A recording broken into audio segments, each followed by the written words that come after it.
سلام دوستان عزیز، روز سیوم در اینجا قرار داریم.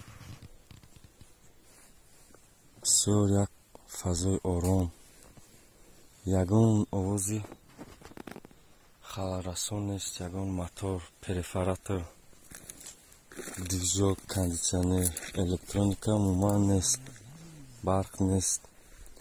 فقط اکای بختیار ای فیلمی پاورود میتودا. اینا مهمان خانه 5 ستاره داره شما دا نشان میده. خیلی اصلا مهم چای گرم، خوراک گرم، شیرینی هست. اینجا گلای اسبا چریدستان.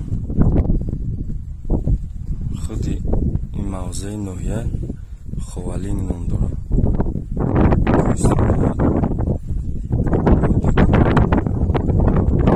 اینجا خوبایی آقایی بسیار هستن. تا ما را رفتن در کار.